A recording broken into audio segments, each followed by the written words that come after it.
Hey everyone, Rubik's Cubes here, and today I'm going to show you guys how I lube my 3x3s.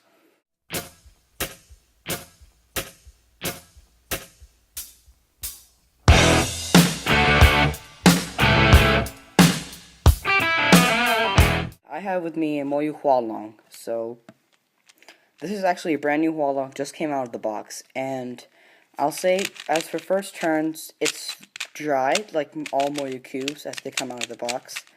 Corner cutting's okay, I guess. It's not exactly 45 degrees, if you see. You have to really push in order to get that good corner cutting.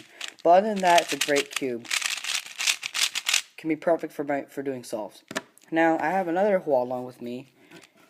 This one I've had for about a month, and this one is like a god cube, I will say. All Moyu cubes are, so there's nothing new in that. But what I really like about this cube is how fast it is. Now, many people say it's hard to control, but for me, it's very controllable, and so I believe that the Hualong is probably the best cube in the market.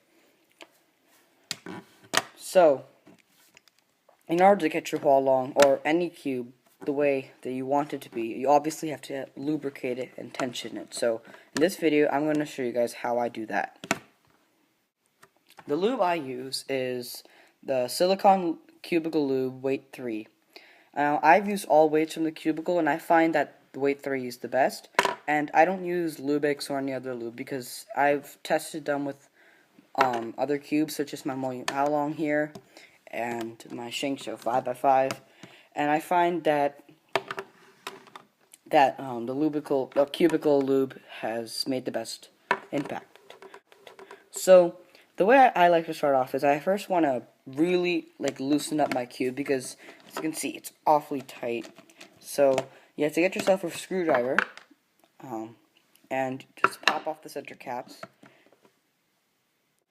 Now, tensioning can be a bit difficult, so what I would do is I'd loosen one side a lot, like this much at least. Now, once you have it at around this tension, you do the same thing on the other side by, of course, screwing it.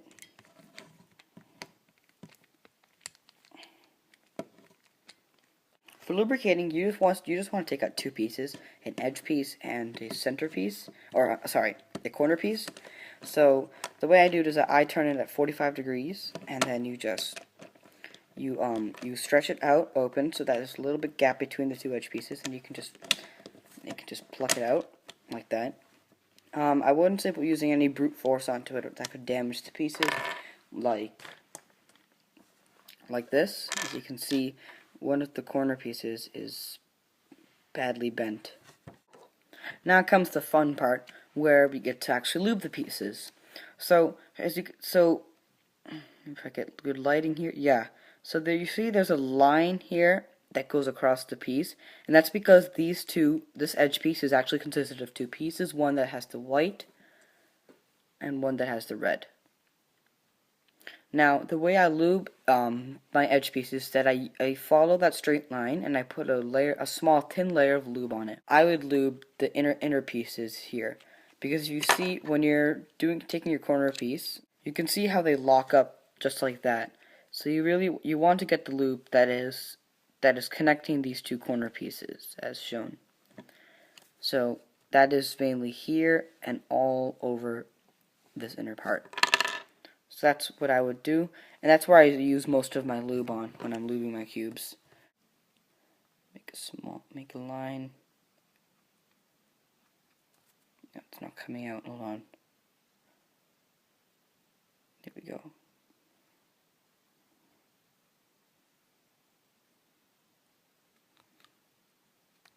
Alright.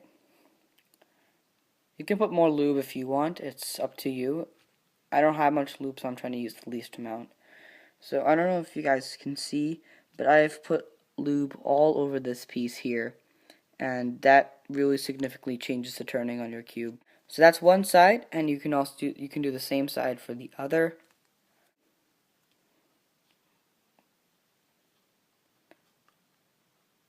And now your edge piece is completed. Just slide that back in. Now, For the corner pieces, you don't really have to put lube since I've put lube all over those edge pieces. So I would just slot the edge pieces back in, the corner pieces back in.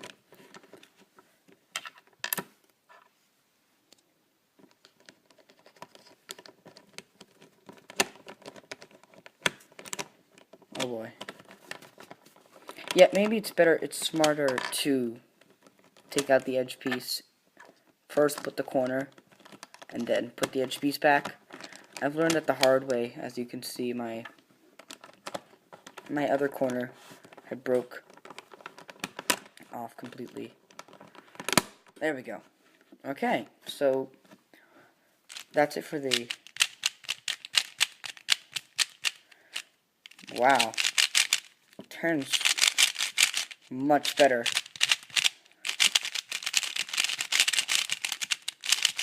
Obviously, we're not done yet. It's still really loose, so we're going to have to get into the tensioning. Now, as you notice, I've only lubed one edge piece. Now, that's the thing is that I actually usually lube this one, this one, this one, and this one. So basically, it goes in a line around the cube. Unfortunately, I'm not going to be doing that because that would obviously take too much time.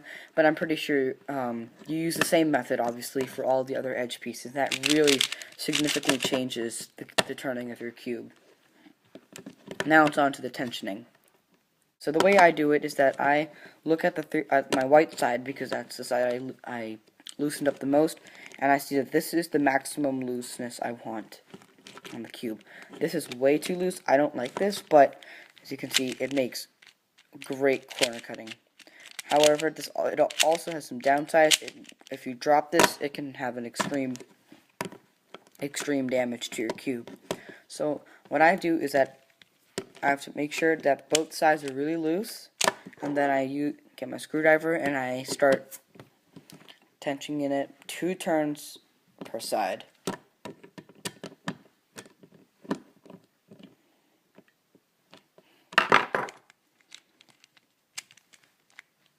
And now I notice it's still pretty loose, so I'll do 2 more turns. And if I notice that the white's more loose than the yellow, I do 3 turns. In this case, it is.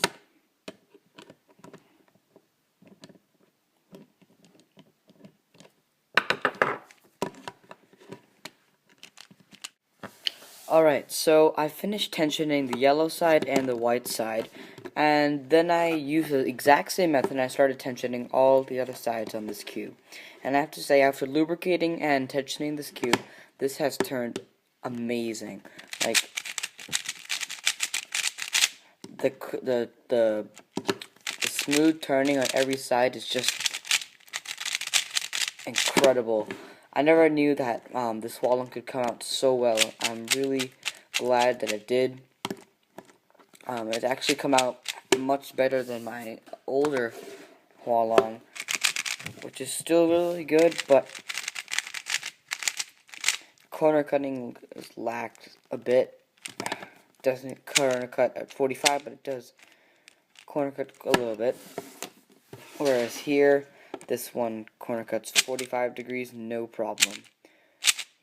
So, yep, that basically ends my video. I hope you guys really enjoyed it. If you did, please subscribe, like, and comment. And I hope to see you guys next time.